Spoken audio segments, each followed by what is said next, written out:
কিরে টিয়া, তাড়াতাড়ি কর, তোর দাদা তো খেয়ে বেরোবে রে। সরি দিদি, আমি এ বাড়িতে ঝিগিরি করতে আসিনি। তাড়াহুড়ো করলে আমি কিছুই করতে পারবো না। তুই এভাবে কথা বলছিস কেন টিয়া? বাধ্য হয় দিদি, সকালবেলা উঠে জুতো সেলাই থেকে চণ্ডীপাঠ সবই তো আমি করি, কিন্তু তোমার পরিবারই তো লোক বেশি। কি পাগলের মতন বকছিস তুই টিয়া? এখানে আবার আমাদের পরিবার তোর পরিবার কি আছে? পরিবার তো একটাই, সেটা তোমার মনে হতে পারে, কিন্তু আমার নয়। দাদা আজ কাজের লোক আনছে, মামা, তোমরা মোট 4 জন, কিন্তু আমি আর রাকেশ মোট 2 জন। আমাদের নিজেদের সংসার হলে কি আমাকে এত কাজ করতে হবে?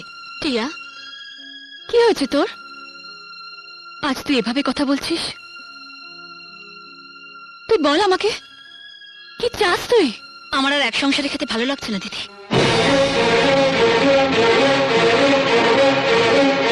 আজ আমি একা, কিন্তু ভবিষ্যতে আমার সন্তান হবে, তার জন্য সঞ্চয় চাই। রাকেশ যা রোজগার করে তার পুরোটাই দাদার হাতে তুলে দেয়। একবার ভাবো, আমাদের তো একটা ভবিষ্যৎ আছে।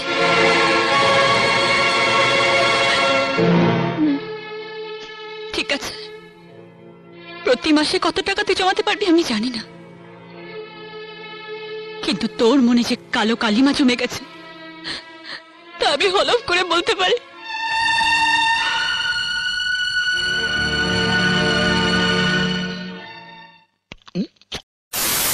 হ্যালো বন্ধুরা, তো চলে আসলাম মুভির একটু ছোট পার্ট নিয়ে তোমাদের সাথে আবার তুলে ধরার চেষ্টা করলাম, কারণ এটা বলতে পারো তোমরা অনেকেই রিকোয়েস্ট করেছো দিদি তুমি ওরকম আবার করো যে ভিডিওগুলো বানাতে। তো ওই ভিডিওগুলো নিয়ে আবার অনেক দিন পর, প্রায় 1 বছর পর আবার সেই ভিডিওগুলো নিয়ে ফিরলাম।